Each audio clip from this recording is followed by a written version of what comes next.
Okay, I'm glad to be back here with you. Obviously, it's a different day for me and a different outfit. We are going to pick up kind of where we left off and talk about how to actually approach teens or talk to teens about these issues that are issues of natural law. And the first thing to remember is that every human being was made by God to know the truth, to seek the truth, and to know the truth. And so we have to remember that if something makes sense to a person, they're going to believe it, okay? Or they're more likely to believe it. So when I taught my children, I didn't realize I was using something called natural law. I just thought I was teaching them logic. Like, hey, this works this way because here's the natural consequence if you use it against that. That is what makes sense. So if we make sense to a teenager, they will listen. It's when we kind of appear not to make any sense, or if they can't figure out what the connection is to their life or what is real, then they will not listen to us. So hopefully from a young age, we've been using our God-given authority to tell the truth to our children. That is much better if it starts young, because if a kid, when they're young, listens to you and trusts you, which they're more inclined to do, because we're kind of like God to small children. We're their authority figure. And even if we feel like, wow, is this kid going to believe me when I say this or that because the culture says something different? Well, for younger children, they're going to believe you before they're going to believe anybody else. So we have to start young and get them to trust us and know that we're always going to tell them the truth. And which leads me to one other thing I want to say. When you talk to your teenagers, please be sure that you are speaking with confidence. I don't care if you have to act. I don't care if you have to be the best actress in the world. You need to look confident, feel confident, and then later you can go and have a breakdown if you want. But you've got to be confident in your parenting and in the truth that you're teaching, because if you don't believe it, how are they going to believe it? You're going up against the culture, so you better have a good reason to be confident in what you're saying. And if your teens come to you, by the way, with something that is shocking or that you're just completely flipped out about, like, why would they ask me that question? I don't even want to talk about that. Again, you can fall apart later, but you need to have a perfectly peaceful face. You need to not react with disgust or horror or disdain or cringe or I don't want to talk about it or what. You need to be the adult that can look them square in the eye. I mean, I had a sixth grader once ask me a question and I went to public school K through 12. I couldn't believe this question from my sixth grader, but I just, oh, okay, well, and then I had to tell the truth in age appropriate ways of what this was that he was talking about and why. And he went away like, oh, okay, that makes sense. And that way they will come back to you, which I've had teenagers do, and maybe you have as well, come to you with some pretty explicit questions or things that they want to know. And then you answer them the same way with truth and with church teaching in that truth, but they will come back to you. Whereas if you react badly, they may not come back to you again. They may just go to the internet the next time or their peers, and we don't want that. So anyway, confidence, be an Academy Award-winning actress if you have to. All right. So basically, we go back to the idea again of natural law. We use a thing according to its design. So human beings create all sorts of things. They create chairs, they create lights, that side. They create cars and computers and spaceships and all sorts of things. And hair dryers and toasters and clocks, and everything a human being creates has a design and it has a proper use. So if something is used against the way it was designed, it is not going to be, the result is not going to be good. It's not going to be ordered. So if I use an electric mixer to brush my hair, the result is not going to be good. If you use molasses in a fuel tank for a car, the car's not going to run. So things work according to their design. Teenagers get this. They do this every day. You know, your son might tinker on cars and your daughter might do a lot of cooking, and you use the utensils, you use the appliances, you use the machinery furniture, anything. You use it according to its design, it's going to work well. Use it opposed to its design or its nature, then things tend to fall apart and we get destructive things that come from that. Disaster sometimes. So that is natural law. I'm using the material with humans creating things, but your teenagers you can teach them that, and then you can say, look, God designed things too, and God designed humans, and God designed the human body, and God designed human nature, and God designed the morality. The whole point of how we use that human nature is called the moral law. It's called natural law. So we can know how we are to act based on how God designed us and designed our bodies. Okay, does that make sense? I hope that makes sense. So this will not be, again, something that is too complicated to understand. It's just that it has to be taught and it has to be explained and shown. One thing that we talk about, Trent Horn and I talk about in the book, we start with, I mean, our book it's called Made This Way, there's 10 subjects that are attached to the use or misuse of human sexuality, because that seems to be where the culture is imploding right now. So things like sex outside of marriage, things like pornography and modesty and transgenderism and gay marriage and homosexuality, because those are two different moral issues to tackle. Abortion, contraception, IVF, I'm trying to think what else, but divorce. Anyway, there are 10 subjects, and we go through and we give you sample dialogues and things like that. How do we talk to these teenagers about this? And small children too. Those are separate chapters. So even the sexual nature. So this starts the foundation for everything. The sexual nature that God gave male and female.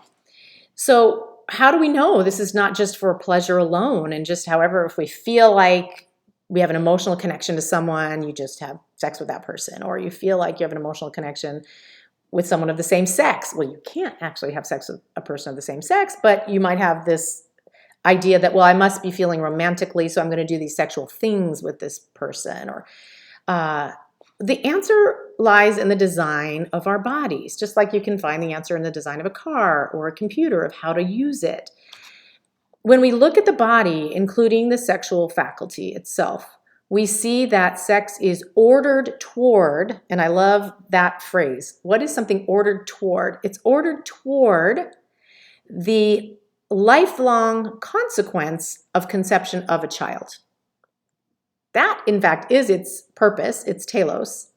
And to get us to do that end, God gave pleasure attached to it, right? And then he put it in the context of marriage. So this truth that there is a lifelong consequence to the sexual faculty, which is reproduction, that is a signpost, that truth is a signpost indicating that men and women should not engage in this activity until they've made a lifelong commitment to provide for the foundation for the fruit of that activity. So marriage would be that commitment, and a baby would be the fruit.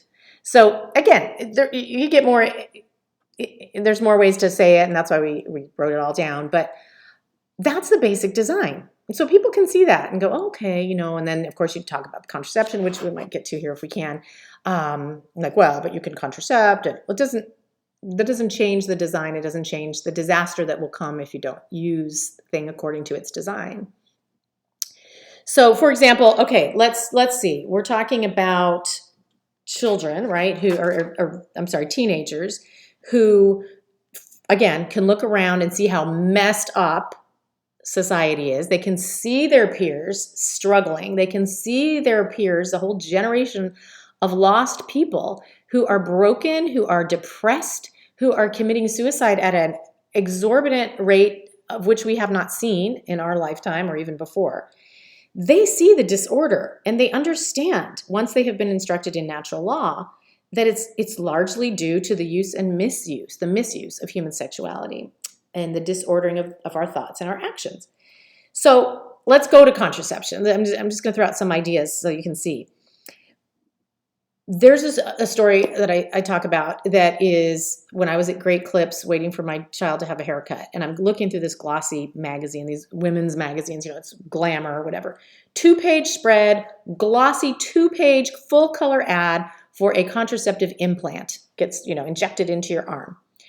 There's a beautiful, gorgeous woman, gorgeous young woman, and she's smiling and she's healthy looking and happy. And you just want to be this woman.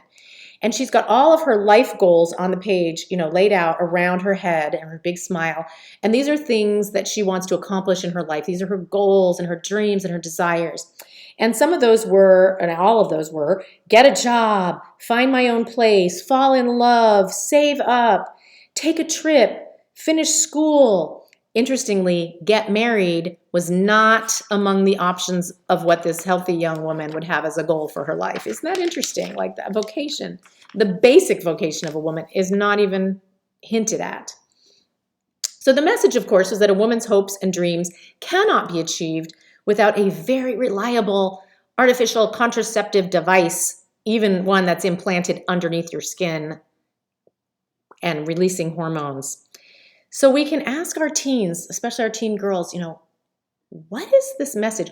What is wrong? What is so wrong with women's bodies, the way they were designed, that we have to implant them with things? A teen could ponder, why is it so important that a girl or a woman be on strong hormones and steroids that change her healthy functioning body so much that the list of medical risks is frightening and outrageous? Go ahead and look at those inserts. It's scary. Even the common risks are scary. And then the ultimately, less common, but still possible risks, including death. There's a lot of bad stuff, So again, most teen girls might these days have body image issues and self-esteem issues. And so what could be more shaming or more degrading to a teen girl than to make her think that her body is something bad, or that there's something inherently wrong with the way that she is made, and that she can't achieve her full potential, her goals in life, until she uses drugs or devices to make her functioning body derail from its healthy functioning to mimic a man's body's inability to become pregnant. Okay?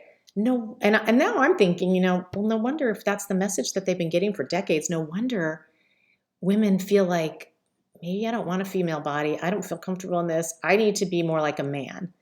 I think that fuels the transgender thing as well, because they're just disgusted with, why is my body so bad that it has to be, the whole world tells me it has to be pumped up on steroids and it has to be infertile and it has to be not something that can become pregnant, and I don't want to be a female nature. It's awful.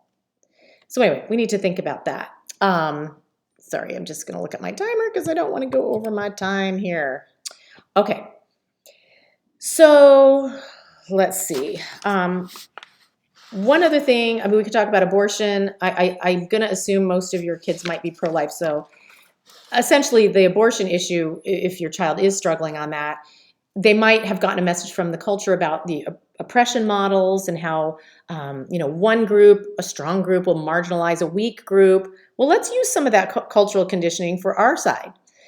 There is no greater oppression model than adults, people with all the power, deciding to kill the most weak, most vulnerable, most defenseless, most voiceless people, human beings, ever, which are the unborn.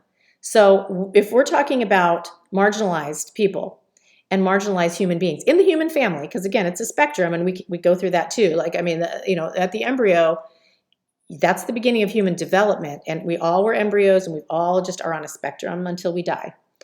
If those are members of our human family, and science says that it is true, and we can, again, that's beyond the scope of this talk, but you can get into that with your teens, then abortion is the classic and the worst type of oppression there is. These people don't even have a voice. They don't have a chance, these human beings. So, okay, so there's that. So we can use what the culture is saying. Like, again, with contraception, we can use the idea of like green and crunchy, and that everything is healthy and we want to be, eat the best foods. And so we can use that. Body positivity, and we, love yourself as you are. Use that to show that contraception goes against all those things. And then as far as abortion, use the oppression model and justice, social justice. There's no bigger social justice than not killing an entire class of human beings in the womb. All right. I guess I'll go through one more thing because I am probably going to run out of time. I could babble on forever, as you might have already noticed. Let's go to same-sex marriage. Okay, like I said, this is different than homosexuality and homosexual activity, but homosexual marriage, same-sex marriage, was enshrined into law in 2015. It claims to be equal. It's an equal thing. See, we just didn't have equity before. We didn't have this equality. Everybody couldn't marry who they wanted. Well, okay, you could start with your teens by talking about the definition of marriage, because we can't know what it is that we're trying to change or what it is that we're even talking about unless we have defined our terms. What are we talking about? If we're talking about changing marriage or including people in marriage that didn't have that opportunity before, what is marriage? The definitions of marriage that I've gotten from people who do not understand natural law marriage, just regular old marriage, which bride and bridegroom presuppose each other, just like a lock presupposes a key. You don't have a bridegroom without a bride, right? And even the word marriage and matrimony means to make a mother, meaning there's procreation involved, right? So even the etymology of the word speaks to the truth of things. People will try to define marriage and it won't make any sense. They'll say, well, people who want to live together with a contract. Anyway, it's very vague. It has nothing to do with what makes marriage essentially different from every single other association or contract out there. So anyway, we don't have time to get into that, but that's the first thing is let's define marriage. What is marriage? What are we talking about? It's not based on feelings or love in our feelings, romantic feelings. Otherwise, they'd make you prove that when you go down to the courthouse. Like, okay, that's the one essential thing. You guys have to have a romantic feeling. And if you do, you get married. Never has that been part of any, to this day, marriage license or prove it to me. And we also know that marriages don't end just because you stop having romantic feelings for your husband or wife. My grandparents in the old country barely knew each other. They had a consensual marriage with the bishop, with all these wonderful people in the 1930s, but they did not have a feeling of romance where they had known each other and dated forever. It was kind of a consensual, arranged, in a sense, marriage, and that is very valid. It's perfectly acceptable to do that. Go to Fiddler on the Roof, have your kids watch that, and then listen to that the song "Do You Love Me" that they sing, and that tells you everything you need to know. Marriage is marriage for a reason. And we certainly hope that there's romance, and it's certainly wonderful to have those feelings, but that's not the essence of what makes marriage marriage. So again, we have to really look at what is the essence of what we're talking about. And of course, we're talking about it's a conjugal union. It takes the two halves and makes them whole. It's a complementarity to come together in a one flesh union. The two sides of the reproduction system aren't complete in either person. You look at the body, there's a completion in a male and a female. It brings forth life. Even if it doesn't bring forth life because of infertility or old age, it's still ordered towards bringing forth life. God could bring forth life from any of that. He will not and could not ever, and nature would never bring forth life from two men or two women. It's a completely different kind of relationship. And I will leave you with this, because I do think we're running out of time. I will leave you with this, and that even the secular world knows this. If you go to the UK, so England or the UK, if you go to their website that says how to annul a marriage. So there's secular annulments, right? Where, never was valid from the first place. It will say what we always knew, even in civil law, non-religious civil law, to this day, if you want to annul a marriage, if the marriage was never consummated, there was never sexual intercourse between the man and the woman, you could get your marriage annulled. If you both decide, or someone says, hey, look, we didn't have sex, I would like to get out of this marriage. They'd say, yes, we can annul it because it was never consummated. That same web page says, in the enlightened UK that has had gay marriage for a very long time, it says that non-consummation is a reason for nullity. of a civil marriage, civil. And then in parentheses, it says, I want to get it exactly right. It says, shoot, I lost my spot. It says something like, except in cases of same-sex marriage. What? What? There's two sets of rules? Why? Because you can't consummate a same-sex marriage. That marriage cannot be consummated. If something cannot be consummated, it's not a marriage. Now, you can't have two sets of rules for the same exact thing. And they're trying to say marriage is marriage, the same, there's no difference. Then why are there two sets of playing rules and two sets of different things that make it invalid if it's not consummated? If it's not consummatable, it's invalid. It's not a marriage. So anyway, these types of things show you that even the secular world knows that we're kind of playing games here and we're not rooted in natural law. We're not rooted in the design of things. So, okay, I am going to wrap it up and tell you thank you so much for your attention. God bless you all. You have this authority from God to teach your children well and have the confidence to do that, because how does a person give glory to God? How does a human give glory to God? By living according to the moral law of God, according to the natural law and how God created things. And that gives glory to God. So your children will be light to the world, especially a dark world where most of their peers are looking for something real and something true to stand on and to live for. So please keep doing what you're doing. God bless you. And I hope to be able to meet some of you someday in person. God bless and thank you again for listening.